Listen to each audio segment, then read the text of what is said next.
All right, and away we go. So before we begin our look today at experimental methods, I just wanted to make everybody aware of the social media professional development assignment number 2. So a lot of you have taken advantage of assignment number 1 to earn some bonus points. So that is awesome. You now have a professional profile put in place. So step 2 for this is now to start connecting to your community, to actually start establishing the links that you can later on use to improve your abilities, either in grad school, at work, or even here at IUSB. So you want to connect to your community. And the way that we're going to do that, we're going to ease right into it. First thing that I would like you to do is to follow 5 psychologists on Twitter. So find 5 psychologists. And those psychologists can be in any area, so you would typically choose to follow those ones that are based in the areas that you're interested in, and follow 5 of them, and that will be the beginning of plugging you in and building your community, building your network. So how to find these psychologists? You want to be a little bit strategic, especially if you're looking to leverage your network later on. So when you look for your 5 psychologists, think about what your plans are for after you graduate, or maybe even while you're a student here. So for example, if you're thinking you'd really like to go to grad school, and you know that one of the places you might want to go is the graduate program at Stanford, that would be a great place to start looking for people to follow in your network. So you can go to Google and just search for different universities. If you're looking to maybe get a job, even if it's here in the South Bend area, you can look for who's employing psychologists. You can go to, for example, Indeed.com or any of the other places that list job openings, and just see what companies are hiring people for work as psychologists. So you can find a company, you can find a university, and the university ones I really like because they usually have in their list of faculty the areas of interest of those faculty, and you can kind of just scroll down and eventually find somebody like Jamil Zaki here, who might have be doing things that are in your field of interest. So for example, meaning and mental representation, perception, those are 2 of the areas that I do my research in. So he would be a good candidate for including in my network. And you can either sometimes find their Twitter username on their homepage. Sometimes it's in their CV. Where'd that CV go? Sometimes it's in their, there it is, their CV over there. Most often though, you can just Google their name and it'll lead to their social media information. So here's his social media account. And this is one way that you can find those potential people to follow. So look for schools that you might want to go to, look for places you might want to work, and you can start following the decision makers at those schools to kind of plug you into that network. Another potential place, and this is one where I found some of the people that I follow as well, you can take a look at journals that publish in areas that you're interested in. So for example, the Comics Grid Journal of Comic Scholarship is one of the journals that I regularly publish in. And because of that, I want to stay up to date. I want to know about this journal, and I want to be connected to the like-minded researchers that are working on this. So one of the places that I went to was their editorial team. So this is a page that will just list their editors, and I started following their editors just to make sure that, again, I'm staying connected to this community. So that's your assignment for this week. 5 psychologists from any sort of walk of life. And again, try to think of it strategically, which ones would be of most benefit for you to help build your network. And then what we're going to do is you can just send me a screenshot via Canvas messages. If you go to your profile, you can just click on followers, following, and just take a screenshot of the 5 individuals that you just followed, and the due date for that, upload it to Canvas messages. and then the due date for that is going to be Monday, October 7th by midnight. Now, one last thing about this social media development program. One of the things that we're doing this for is the ability to leverage your social media network to help you later on. So, for example, just this morning, one of the psychologists and researchers that I follow just put out an impromptu survey and put together a little Google Doc and sent out a link and said, you know, if you have a minute, could you please take this survey? And she was part of my network, and I thought to myself, well, she, you know, I want to help this person. So I filled it out, and she was able to use that network connectivity to, you know, get that information. Before you do that, though, you want to give before you take. The unwritten rule of these social networks is you want to provide, you want to contribute before you do any big ask. So you're going to see that we're not actually going to provide a lot of original content or specific, definitely we're not going to be asking for any favors in the beginning stages, because we really want to become part of this network. And again, the unwritten rule is make sure that you give to the network before you even think about saying, oh, can you help me with this? Or can you do this? So that's going to be the parts that we're building to. So on that note, I would recommend against, unless you are absolutely sure that it is a good idea, against using your professional network or profile right now to send out tweets, just because you don't want to do it incorrectly and put yourself in a position where 5 years down the road, you got to go back through everything that you've ever tweeted, thinking to yourself, should I remove or delete one of those? So we're going to ease into it. And again, like I said, for this one, just follow those 5, send your screenshot, and that's due October 7th. All right. Oh, and in terms of the other project that we have going for bonus points, the innovations and suggestions, week 1 is closed right now. So the announcement was sent out for the week 2 innovations and suggestions. And I just today tweeted out the survey for that. So indicate your favorites with a like. And we only had 3, so we're kind of building towards it. But let me know which one out of those 3 you like the best. And we'll continue doing this, figuring out how to make these courses better.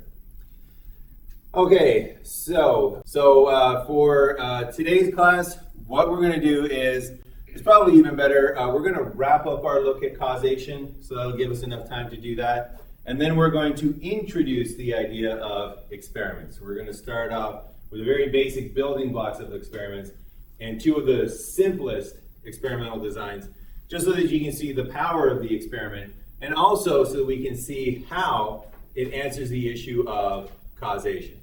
So last time we were looking at non-experimental methods, and one of the limits that we mentioned non-experimental methods can't get to is causation. They cannot determine if one variable caused outcomes in a second variable.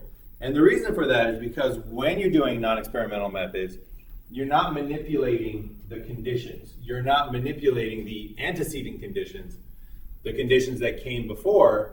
That is, you're not manipulating the causes. And because you're not manipulating the causes, you can't infer that the outcomes were because of your manipulations. So for example, we saw last time that ice cream intake and ice cream sales increases, so do shark attacks. As shark attacks decrease, so too do ice cream sales. And that is a fact. That was observed through naturalistic observation. But one thing that we can't determine is which one of those is causing the other. So from that data alone, we can't tell if ice cream consumption is causing an increase in shark attacks. Ice cream makes people delicious to sharks. We don't know if an increase in shark attacks is causing an increase in ice cream consumption. Shark attacks are depressing and people self-medicate with ice cream. Or is it some third variable, and we discussed this, is probably the temperature. As the temperature goes up, more people eat ice cream, more people go to the beach. As temperature goes down, fewer people eat ice cream, fewer people go to the beach. But you cannot determine that simply from the non-experimental methods. So we ended with an introduction of these following correlational data that we mentioned. So for each of these, you've had a little bit of time to think. We're going to take a look at causal explanations, ideas where one variable causes another, coming up with ideas where the second variable causes the first, and then speculating on third variables that cause both variables to occur. And then we're going to illustrate why this is so important for one of the explanations, identifying the variable that can be manipulated to bring about change. So the first one that we have here is the positive correlation between vaccination rates and autism rates. So it is a fact. It has been shown in the data that over the last few decades, as vaccination rates have increased, so too have autism rates. So let's see who would like to put out a potential explanation for how vaccination rates actually cause autism rates.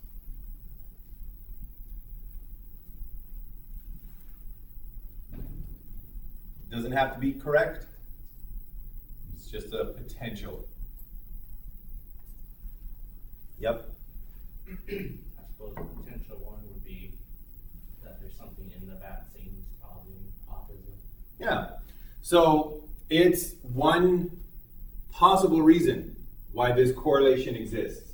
One possible reason why vaccination rates go up and so too do autism rates is because vaccination causes autism. That's a possibility. It's possible that something in the vaccination is causing autism. So when more people get vaccinated, that vaccination leads to more autism. When fewer people got vaccinated, that lack of vaccination led to less autism.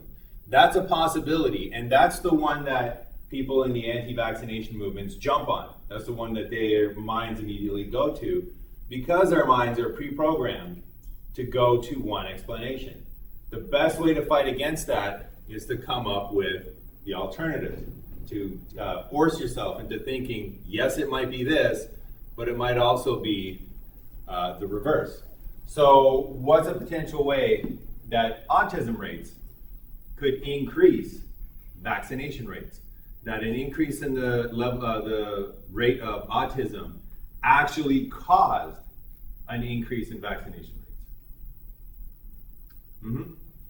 Parents of autistic children want to protect them from further illness, so they give them more vaccines. They don't have more to deal with in their lives. Sure. So parents, as autism becomes something that more and more people are aware of, autism rates would go up, right? Because there's more awareness. And when that awareness occurs, maybe parents decide that, you know what, instead of just some of the vaccinations, I'm going to give my autistic child all the vaccinations, because I wouldn't want them to, now get a cold or get, some other sort of illness to impede their progress maybe even further. Okay, so that's a possibility. Autism rates, as more people became aware of autism, that caused them to actually go out and vaccinate their children. That's a possibility. How about a third variable that caused both A and B? So a third independent variable that caused both autism rates to go up and vaccination rates to go up. Mm-hmm.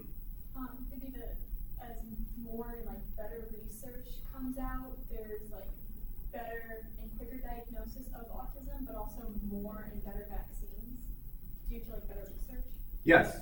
So as medical research progresses, vaccinations are going to become more effective. They're going to become more available. They're going to become cheaper. People are going to have more access to them. So as medical science progresses, that's going to cause vaccination rates to increase, because they're going to get better, they're going to get cheaper, people are going to be more aware of them.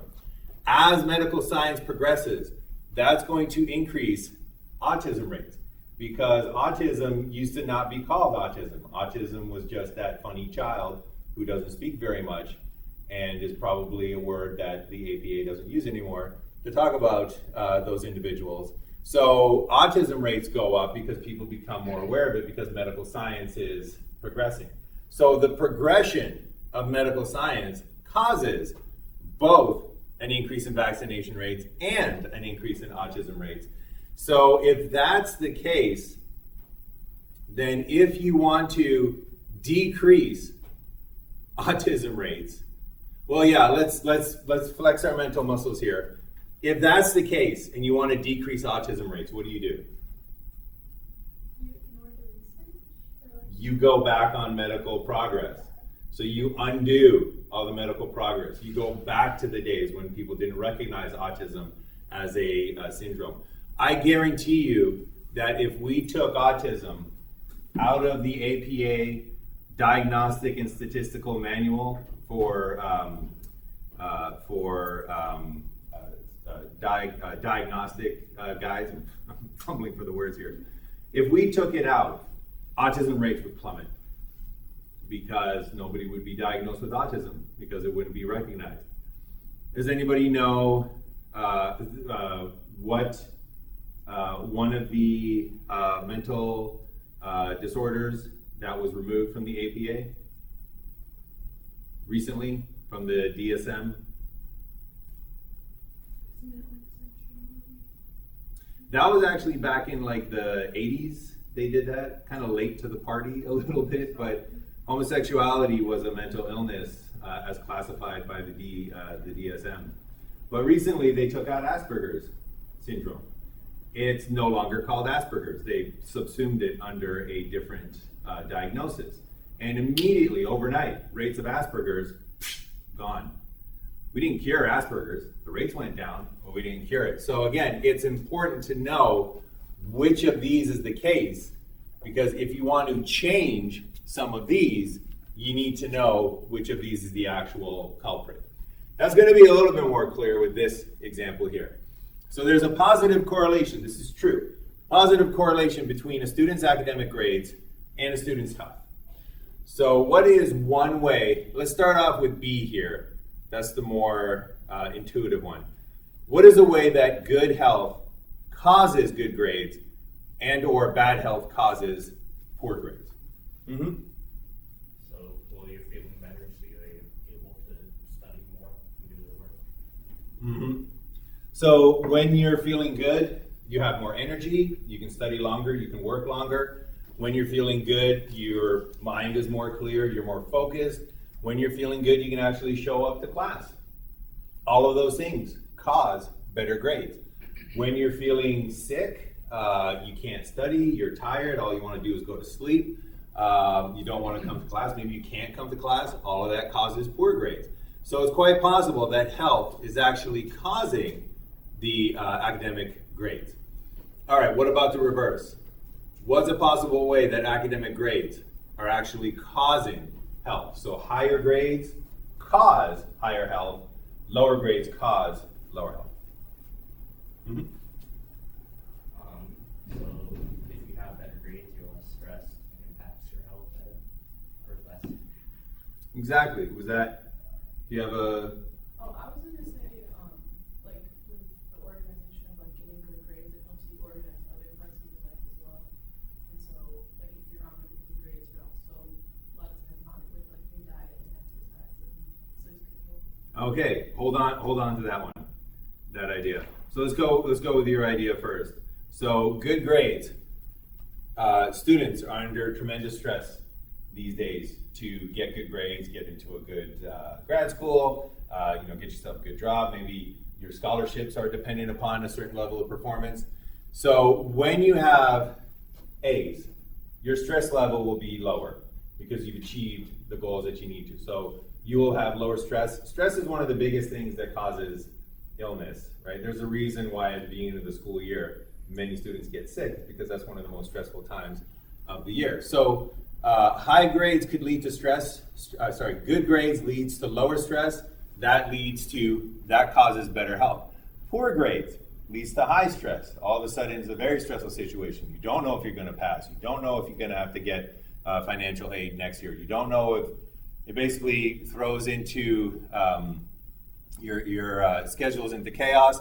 So poor grades lead to high stress. That leads to poor health. So in this way, good grades cause good health. Poor grades cause poor health. And then the last one is a third variable that causes both A and B. And that was your suggestion, which is why I was like, let's put a pin in it. And that has to do with something else that causes both. So organizational ability, for example. If you are highly organized, if you just have everything together, chances are being highly organized is going to cause your grades to go up because you're not going to miss deadlines, you're going to schedule time to do everything, you're going to know where to go in Canvas, you're organized, you're going to be able to get higher grades. If you're also highly organized, that's going to cause, very separately, your health to be better. So you'll make sure you get enough sleep. You'll make sure you wash your hands every time coming out of the bathroom. You'll make sure that you eat at a regular schedule. Your life will be organized, enabling you to get health. So that's a case here where it's a third variable that causes both good grades and separately causes good health. Now this one is a little bit easier to see why we need to know which one is causing which one. So let's say that you're an educational psychologist and the school calls you up and the school says, you know what, we have issues with a lot of our students. A lot of our students, they're doing poorly academically, and we've also noticed that a lot of these students also have very poor health, right? They're just, they're struggling with their health. Here's, $50,000 from our budget. We want you to design a program to fix this issue. We want you to design an intervention, some sort of program that's going to help our students. The question is, what do you do? What do you do if this is the case? What do you do if student academic grades is the causal factor and that is causing good health? What should your program be based around? Tutoring and supplemental help. Your program should be about changing the grades because the grades will change the health. So your program should be all about tutoring, should be about offering additional help to students, should be about maybe retraining teachers on how to, strategies to use for learning. That's all your program should be focused on. That will cause the health. On the other hand, what do you do in this case? If it's the health that's causing the grades? Mm-hmm. Like offer maybe a lot of sports, intramural sports leagues and gym, add a gym, make things easier for people to be able to exercise. So you start an exercise program, right? Get people more physically active, more physically involved. That has been shown to increase health. You could do other things to try to increase health, but importantly, you would focus on the health. So if you can change the health, if you can get the health to be better, that would actually cause your grades to go up. And notice that if you pick the wrong one, you might spend this $50,000 on tutors, on retraining the faculty, on giving students extra help for their grades.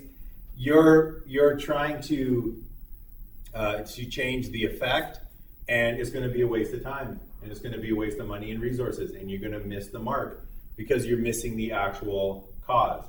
And if it's this third case here, where it's the organizational abilities of these students that is causing both of them, that's where you focus your program on.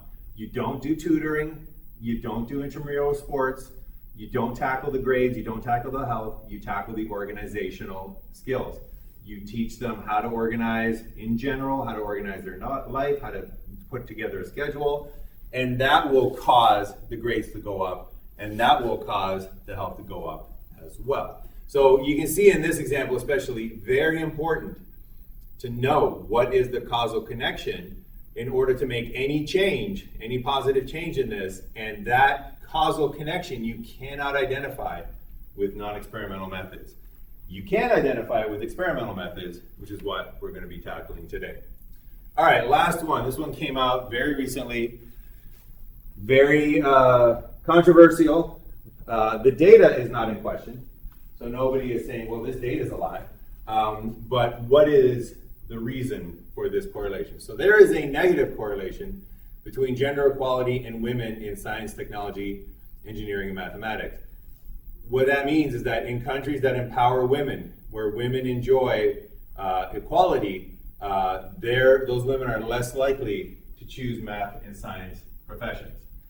So let's take a look at A causes B, and we'll speculate on this because it's kind of hard to see this a little bit. How can increased gender equality actually cause less females to go into STEM? Or vice versa, how does decreased gender equality cause more women to go into STEM fields? Mm-hmm. So if there's more gender equality, one possible reason would be women feel less of a need to go into STEM fields, like that they don't need to break through the glass ceiling anymore. If that makes sense. Yeah, so that's one possibility. So an increase in gender equality means that there's less of, I guess, maybe a pressure to try to push through in the STEM areas. Is that kind of what you were mentioning? So there's less pressure to break through in the STEM areas. So higher equality would then have fewer women entering the STEM areas. Possible. Is possible. It's not something I would have thought of, but that's the thing. It could be any sort of causal relation between these two variables. Any way that increased women in STEM would actually cause lower gender equality? Mm-hmm. Maybe like men feel that women can dominate the field. It's just like something that they've been in longer, so they feel like they have more control. Mm-hmm. Yeah, it's quite possible that the increase of women in science, technology, engineering, and math would actually cause society to say, no more equality for you, right? So you can almost imagine if all of a sudden, and again, this is speculation, you can imagine in some sort of sci-fi dystopia novel, but again, practicing to draw those causal connections is very important. You might see a society where women start going into computer science, and women start, social media platforms like Twitter and Facebook, and women start Amazon, and women start all these computer science-based industries. It could be that that's threatening, the males that are in power, and they might sit around going, you know what, we have these women who, if we don't put them in check, if we don't control what they're doing, they're going to take over because they're accumulating a lot of money and a lot of power. You know what, maybe no voting. Let's take the votes away from women. Let's decrease that gender equality. No more access to universities. Let's decrease that gender equality. It's possible, quite possible. Not really plausible, but it's a possible connection. C causes both A and B. So is there a third factor that could cause both gender equality and women in STEM? So a decrease in gender equality and an increase in STEM. And that's actually the one that the authors speculate.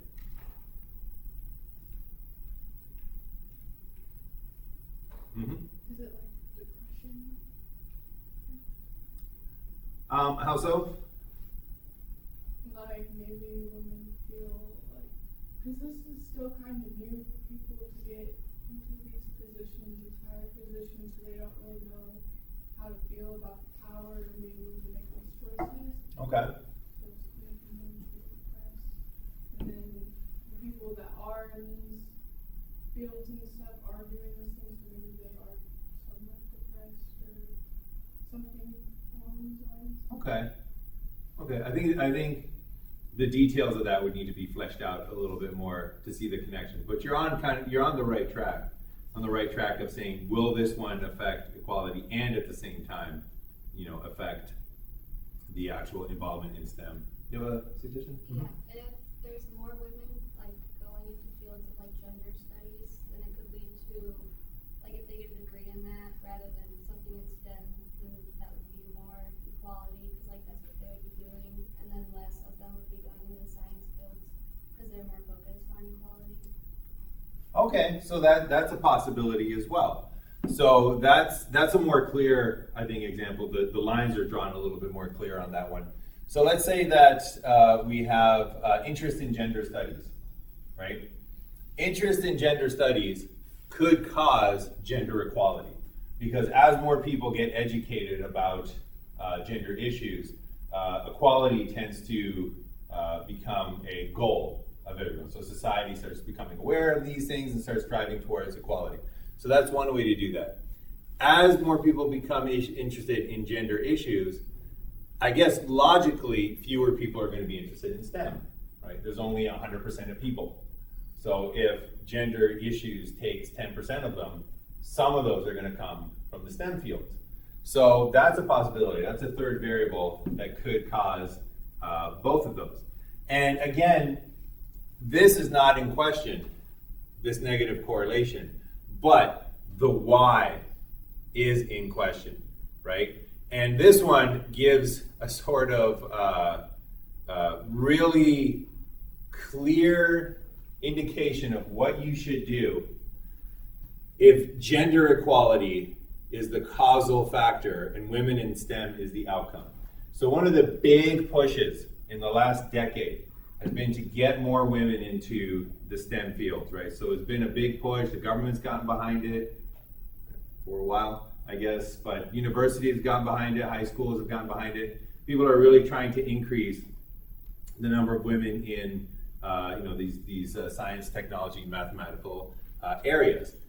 If there's a negative, well, there is a negative correlation between gender equality and women in STEM. So if as a society, it was the gender equality that was causing the women to enroll in STEM, and we wanted more women in STEM fields, what we would do as a society is we would reduce gender equality. So if that was the causal connection here, we would say things like, well, let's take away their right to vote and no more driver's licenses for women. And let's just watch the enrollment in science and technology skyrocket. Not gonna happen, right? But that's what this would suggest if that's the causal link. So you can see how horrible that would be. You can see why it's important to know which one of these is the actual case. And as it turns out, it seems that that is actually closer to the truth in terms of what's happening here. And it seems to be the linking causal connection is financial freedom. So in countries where there is very low gender equality, there's also very few opportunities for women to have high-paying careers, right? So in areas where it's very difficult for a woman to even get a job, because of the very extremely low gender equality, there's very few opportunities for her to become financially independent, very few opportunities for her not to have to rely on a husband in order to survive, in her adult life. Very few opportunities, very few jobs that pay a lot of money. STEM is one of the jobs that does pay a lot of money. So if you can program a computer, you can get a high-paying job. You don't have to get a husband in order to put food on your table in a lot of these countries with lower gender equality. So that, they believe, is a driving factor behind this. So if there was more equality, more opportunities for women, there actually possibly would be fewer women involved in STEM. But again, you need to know which one it is. And with doing these non-experimental studies, you can't tell. There's no way of knowing which one is causing which. All right, any questions on that? Final comments or ideas? All right. Okay, so let's get into experimental techniques and experimental designs. Let's get into causation. So there has, more and more these days, been a link there's been a link suggested between violence on TV and violence in the real world. So the current favorite scapegoat for a lot of people is video games, violent video games. Every mass shooting is due to violent video games, but it's not new. It used to be that aggressive behavior was caused by watching violent TV shows. So this is an issue that has been investigated by psychologists. What's the link between aggressive behavior and violent TV shows? Is it the case, as so many people jump to, is it or intuitively believe, is it the case that watching violent TV actually causes aggressive violent behavior? So is it the case that if a child watches certain TV programs, that for whatever reason will cause that child to be more aggressive? That is one reason why watching violent TV will be correlated with aggressive behavior. I guess I should start with that. It is well known that watching violent TV and aggressive behavior is positively correlated. Watching higher violent TV, higher aggressive behavior. Lower violent TV, lower aggressive behavior. The two of them are positively correlated. The question is why? Possible that violent TV causes that aggressive behavior. But as we've just seen, the reverse is also true. It is quite possible that children that are violent and aggressive, for whatever reason, just gravitate towards more violent TV programming. Maybe they're bored with other forms of TV entertainment. They like to see TV that mimics the way that they are. That's a well-known phenomenon. So is it that the aggressive behaviors actually causes the violent TV show watching? Or is it some third factor, such as parental involvement, right? So if you have high parental involvement would cause low violent TV watching, because the parent would sit there going, you're not watching that, you're going to watch this other appropriate program instead. High parental involvement will also cause lower aggressive behavior, right? So how many times have parents said things like, don't bite your sister, don't hit your brother, you're going in timeout, we're going to fix this behavior. So it could be that parental involvement causes both of these to be low, and whereas low parental involvement can cause both of those to be high, that's a possibility.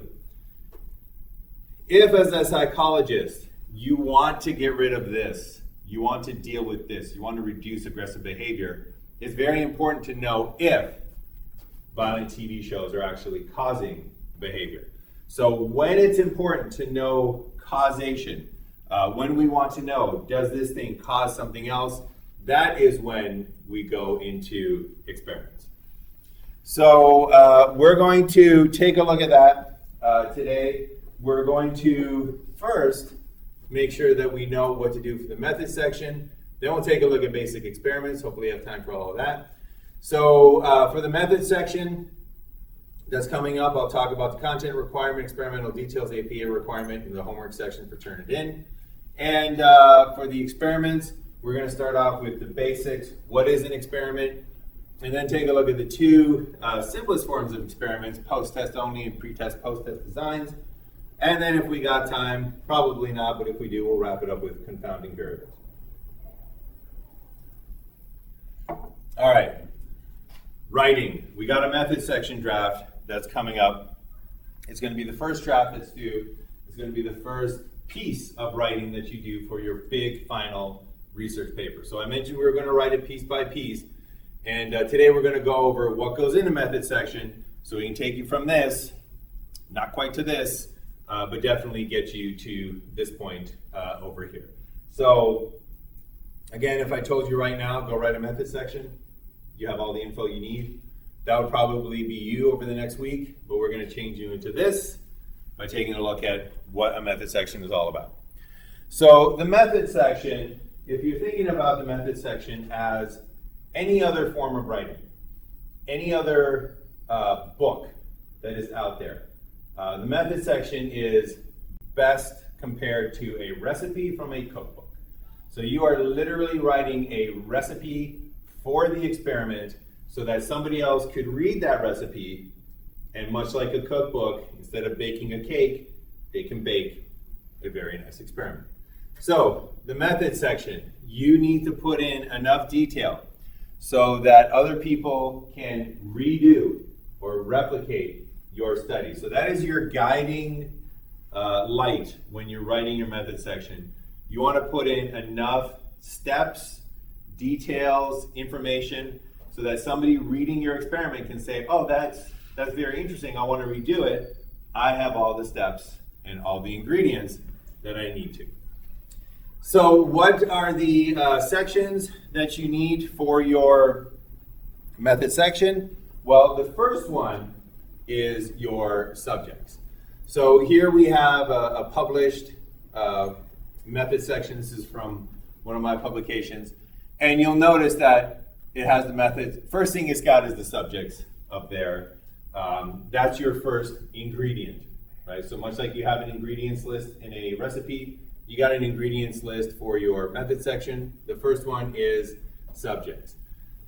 Sometimes you'll see subjects, sometimes you'll see participants. You can use either one.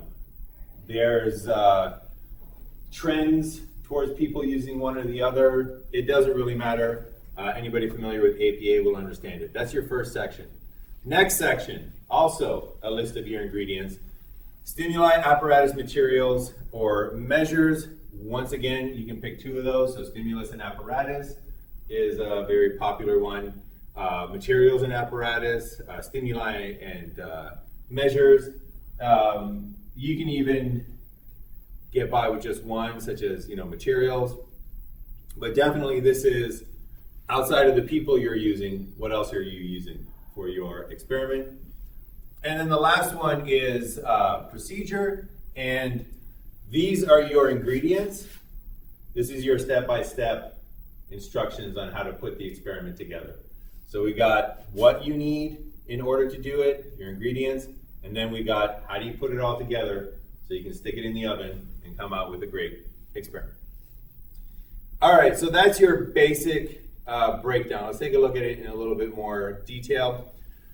So you're going to have to write a section on subjects or participants, whatever you want to call it.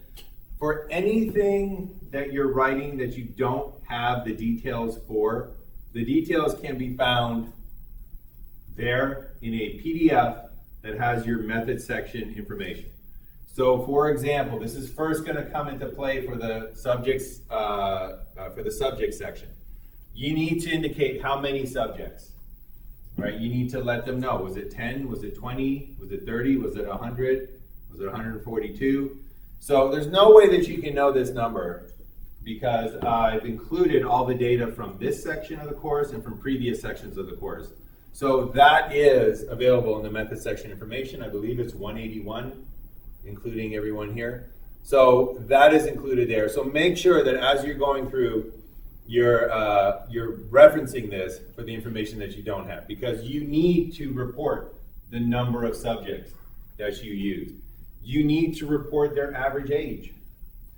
It makes a difference whether you're using, in a recipe, whether you're using fresh apples or dried apples, right? So same with, like, it's kind of not, I'm going to push the metaphor, fresh people or dried people, right? The average age, if you're using elementary school kids, your results are going to be different than young adults. Your results are going to be different than elderly adults. You have to report average age. You have to report how many females, how many males.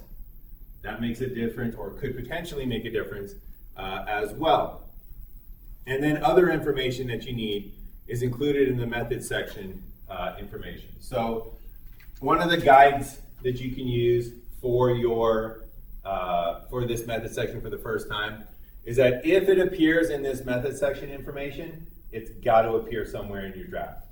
So in this method section information, you'll see that all the students were part of the this P211 class.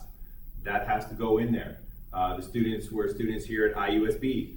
That has to go in there. So again, these details about what goes in, be sure that you check that method section information, but we definitely need number, average age, females versus males. So that's the first section, subjects. After subjects comes stimuli and apparatus. So stimuli and apparatus, this is again your list of ingredients, and this is again letting the person know enough detail so they can redo the experiment. So things like number of lists.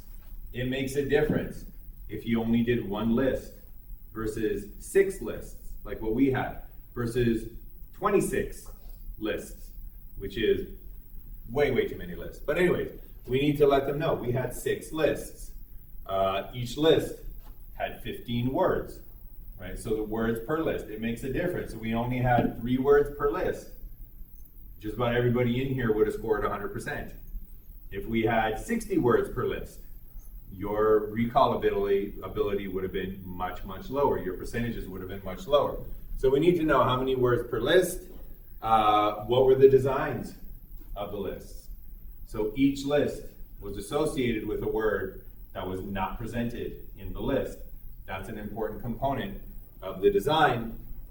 And then again, other details that you can find in this method section information here. So for example, how are the lists presented?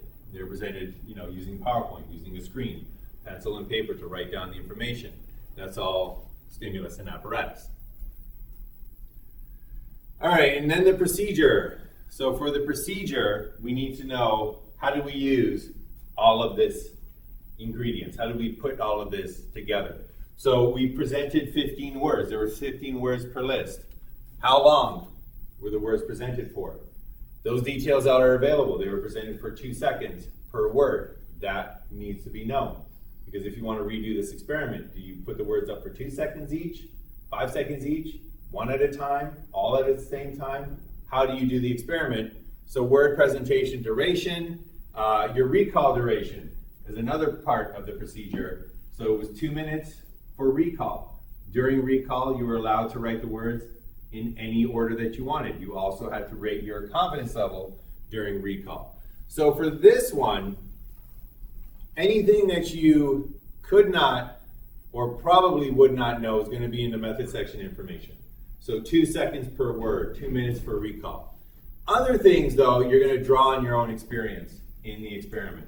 And basically, you want a step-by-step outline of what it is that a subject goes through in this particular experiment. So subjects were split up into either singles, groups of 2 or groups of 3. Groups of 2 and groups of 3 were allowed to work together. They had to come up with the same lists. Subjects completed the recall period after every single list. So always, when you're writing the method section, one thing that can help you is try to think of ways that somebody could do it wrong based on the information that you gave them. So think about it in terms of, we presented all 6 lists. We know what that means, right? We did each list one at a time. It could be, on the other hand, somebody says, oh, you presented all 6 lists, so I'll just present all 6 lists and then do the recall period at the end of it. So try to critically look at it and think of yourself and think of, could I do something wrong here and still follow the method section to the letter? That'll help you a lot in the procedure section. So, words were presented one at a time for 2 seconds. Recall occurred after every list. Things like that, phrases like that will really help you out to writing that section. All right, so that's what you need to include. Again, 3 major sections: subjects, apparatus and materials, and then your 3rd section is your procedure. What should you not include? So one clear defining line about what not to include is anything that occurred after this slide. So you have the entire experimental slides available to you.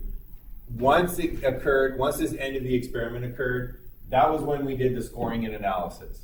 So the scoring and analysis was where we said, okay, here are the right answers, count up how many right ones you got, add up your confidence level for all of those, write those down on that little piece of paper.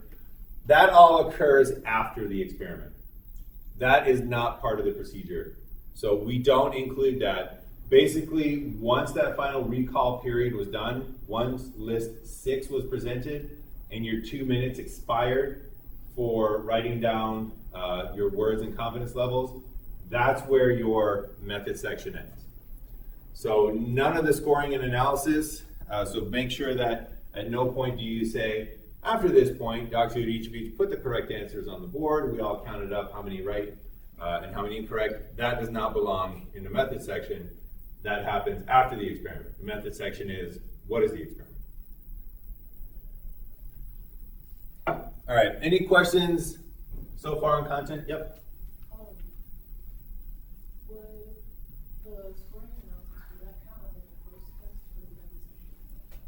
That's actually part of the results section. So that has to do with how you scored the different measures that we had, and that will come up in the results section.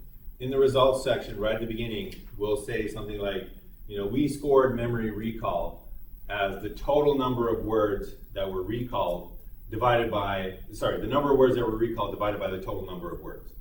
Like we'll explain that, but that goes in the results section. So it is part of the overall write-up, but it's just not part of the method section. All right, any other questions on the content? Yep. So, in the method section, I know, like, there weren't some classes just singles. Should we write, like, some classes were singles, others we were split in groups? Or should we just include what happened, like, with this class? You should definitely mention that subjects were divided into singles, pairs, and groups of 3. We can leave out that some classes were all singles, mostly because that would get really messy to write up, because other classes were either pairs or pairs and leftover singles, or groups of 3 and leftover pairs. So it just gets messy. But it's the truth that subjects in general were divided. So we're not going to lie. And it is the truth that subjects were divided into working alone, working in a pair, working in groups of 3. But that's a kind of line where it's too much detail and it's not necessary in this situation. And I will let you guys know exactly how to make that decision in just a little bit. All right, anything else about the content? Yep. What is this doing? That's up on the slide, but we got plenty of time. I think 10 days from now, like the 17th or something. And it's, it's about 2 pages long. So if you write about a fifth of a page a day, you'll have it done in plenty of time. All right, so that was the content requirement. What we're going to do now is the APA requirements. So the APA sections that we're going to include in this, and this is from your textbook. This is in the appendix, the writing appendix. Those pages, depending upon how your e-text is paginated, might be different, but that heading is the heading that you're looking for. So if you go to the appendix and you just kind of look at the headings, look for the one that says formatting your report. We're going to be including aspects from that in this first draft. And formatting your report covers things like, this is the font you should use, this is the size of the font, this is the margins that you should use. Organization of the report, we're going to stick to the part that is about the method section. This is basically going to reiterate what I just told you about the subjects, stimulus and apparatus, and procedures. But again, it's a second place to get that information. It's a second look on it. It's not going to contradict anything that I mentioned. So it's a nice way to sort of bulk up your understanding of what goes into these particular sections. This is the big sort of like APA one that we're going to focus on, and it's the use of headings. So in this report, let's go back to the use of headings. Whoops, there we go. We have a level 1 heading. That is the method section. And in that we have subheadings. Those are level 2 headings. That is subjects, level 2 subheading, stimulus and apparatus, final level 2 subheading, procedure. So these level subheadings, you can think of it, if you've ever heard of those really complex contracts where people are like, well, if you look at section 4, subsection A, subparagraph B8, Well, your APA research paper is organized in the same way, and it does it with the use of headings. So take a look at this, and take a look at your one sample paper. It's got nice information about how to format your headings. Basically, your major headings, your level 1 headings, they are centered and bold. Your level 2 headings, they are flush left, bold, and I believe capitalized. So those are the ones that you're going to need for this. So make sure that you format those correctly. And importantly, do not look at your published papers for this, because their APA formatting for publication is not the same as the APA formatting that we're using for manuscript submissions. So just be aware of that. You can see a very nice graphic in those pages that'll illustrate what bold paragraph form flush left looks like. So make sure that you format your headings according to APA style. And then we're not going to use extensive citing and referencing of sources, because most of this is our work. We designed this experiment, we put it together, we did all of that. The one thing though that we will cite is Roediger and McDermott, because we use their lists.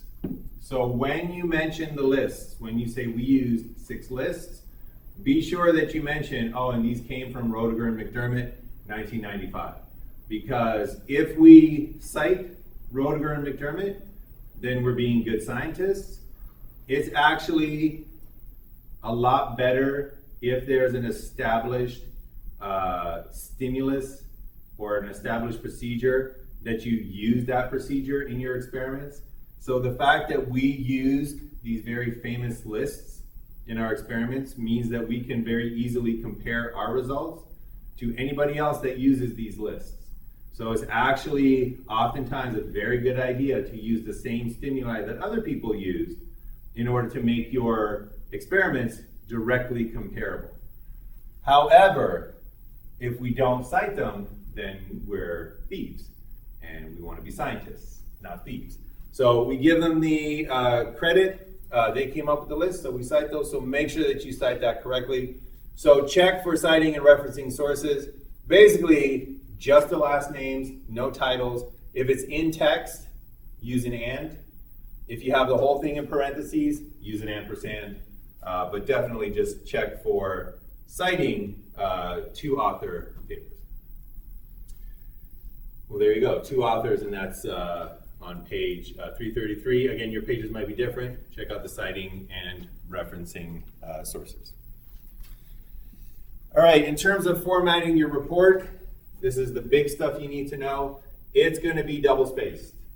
So when you're doing your Word document, make sure that you go into that paragraph editor and make sure that it's double-spaced. If you don't know how to do that, highly recommend just go to Google, go online, double-space in Word. It'll show you how to do that, or whatever Word, text program you're using. Times Roman 12-point font, not Calibri. Calibri is the default for Word. Word used to default to Times New Roman. It does not any longer. Make sure you're using Times. There should be a new in there. Times New Roman 12-point font. Make sure your margins are 1 inch all around. So format your page, 1 inch margins all around. And that is basically how you format it to look. So this is actually due October 9th. So you have over a week to get this completed. And please submit this on time. So you are invited to be part of the peer review for this draft. Peer review is where your peers, fellows in your class, are going to anonymously look over your drafts and give you feedback. I introduced this a couple of years ago, and the increase in quality in the final research paper has been phenomenal. So this is a very important aspect that you are going to be involved in, but it needs to be submitted on time to be guaranteed to be included in the peer review process. If you submit it late, you might be included, you might not. All right, there's an algorithm that we're going to do this through Turnitin. There's an algorithm that Turnitin uses to assign reviews. If you get it in on time, you are guaranteed to be assigned reviews. If you get it in late, you might not be assigned in the peer review. And again, if you would like to get peer reviewed and earn the points that come with peer review, you're invited to submit that on time. All right, so make sure by October 9th at 11 p.m. you got your draft in. And your completed method section will be approximately 2 to 3 pages. You're looking for 2 and a little bit. That's usually what I find to be that sweet spot. And this is going to be your guiding light in terms of how much detail to put in there. So I wish there was hard lines that I could tell you, more hard lines that I could tell you, like after the slide that says end of the experiment, don't put any more stuff in your method section, right? That nothing after that occurs. In reality, the amount of information you put into a method section is a little fuzzy, right? And you can go overboard, you can put in too much, and all of a sudden your method section is talking about every single detail. What shirt was the professor wearing? What was the temperature in the room at that time? How many people were wearing jackets? How many people weren't wearing? I mean, that's part of the experiment, right? That's part of what happened. Or you could go too far on the other side. And you could say things like, well, lists were shown, people responded, experiment done. So as you write more of these, you'll get an intuitive feel. You'll kind of build an inner evaluator that will say, yeah, this is important information, this is not important information. When you're starting out, you don't have that kind of internal compass. So this is your internal compass. You want approximately 2-3 pages. So what I suggest is, on your first pass through on this, write everything that you think should go into the method section. Write the method section to the best of your ability. Here's the subject. Here's all the apparatus. Here's the procedure. Here's the step-by-step method that everybody went through. We split into groups. The lists were shown at the end of every single list. We did recall at the same time. We did confidence levels as well. Write it out the way that you think is enough information. If you come in under 2 pages, and I mean a healthy 2 pages, like 1 full page and basically a second full page. If you don't reach that, if you come in like a page and a half, definitely if you come in only at a page, you don't have enough information. That's your signal to put more details in. So go back through and say, well, maybe I should tell them about this. Maybe I'll elaborate a little bit more on this detail over here. If you come in under 2 pages, that's your indication that your internal compass is pointing a little bit too much towards not enough information. You got to put in a little bit more information. If, on the other hand, you go beyond 3 pages, you put in too much. Probably you put in too much information. So go back and think, what can I cut out? What isn't really necessary to get it down to about 2.5 pages? So as long as your style isn't overly flowery or verbose, 2 pages is kind of that sweet spot. So 2 to 2.5 is what you're looking for. Let that be your guiding light on this. That only works though if it's double spaced times Roman 12-point font, 1-inch margins all around. So make sure that you have that set up going in. And again, this method section will be handed in and it will be anonymously peer reviewed, and it'll be peer reviewed for both content and APA style requirements. Anonymously only works if you don't put your name anywhere on the document. So when you hand it in, I will know which document goes with which students, so I can grade your drafts. But let's keep it as anonymous as possible for the peer review process. Please don't have your name anywhere on that. We're going to submit that using Turnitin, and I'll give you details on that, how to sign up for that, and basically how to submit and make sure that you're in the right section. All right, any questions on the method section? We're not going to have a whole lot of time to take a look at experimental procedure. We'll do that next time. But any questions on the method section, just make sure everybody can get started. All right, so last thing I'll mention about this is sometimes when people are writing the method section, and it's the first thing that we're writing, sometimes it's hard to know how to start. How do we do this? How do we write stuff? And one of the things that you can use to guide you, not in terms of APA style, but definitely in terms of maybe like phrasing or content, is other people's reports.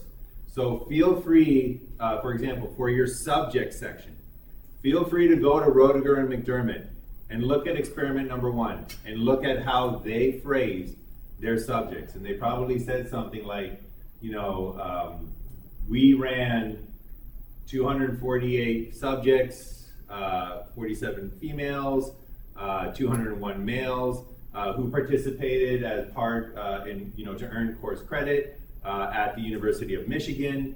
All subjects were naive to the purposes of the study. Feel free to do that and say, all right, well, I'll mention the number of subjects first, and then how many males and how many females, and then that they did it for P211, and then that they came from IUSB. Feel free to use the articles that you found for your library assignment as a guide, especially if you're kind of stuck on phrasing or you don't know how to, you know, put this in or whatever. Feel free to do that. Make sure that you remember your plagiarizing training. You can't take direct, you know, phrases, but you're going to have to change the information anyway, so definitely feel free to use the structure that they provide. All right, so so any questions on that? About what needs to be done? All right, and I'll have details on Turnitin later. All right, so we got 5 more minutes, so this is going to be more of an intro into what we're doing rather than a look at anything. But we're going to start up on experiments next time. We're going to dive right into it. So again, experiments, designing experiments is for this. This is what we're doing it for. Because if we are psychologists that are trying to help people, trying to make a difference, if violent TV show watching is actually causing violent behavior, and we want to reduce this, then we can say, oh, I know how to, I have a treatment. Stop letting your child watch violent TV programs. And if this causes the violent behavior, stopping this will cause this to stop. On the other hand, if that is the direction of causation, stopping this will do nothing to this. If it's the fact that children who exhibit violent behavior, that violent behavior causes them to take a look at to want to watch violent TV, you can take away all the violent TV that you want. You can reduce them down to 0 hours of violent TV per day. And what is that going to do? It's going to reduce the amount of violent TV that they watch. It's not going to do anything for this. So on one hand, you have a treatment for violent behavior. On the other hand, you have a complete waste of time to try to treat violent behavior and an ineffective treatment program. And same with this. If it's a third variable, then changing this variable, changing the amount of violent TV programs that a child watches, will do nothing to change their violent behavior. So next time we're going to take a look at how to do this. We're going to take a look at what an experiment is at its core. And the thing to remember about an experiment is that this is where we, as scientists, as researchers, set up a situation where we manipulate the causes. And that is the basic thing about an experiment. You step in there and you say, I'm going to manipulate the cause. I'm going to make things happen.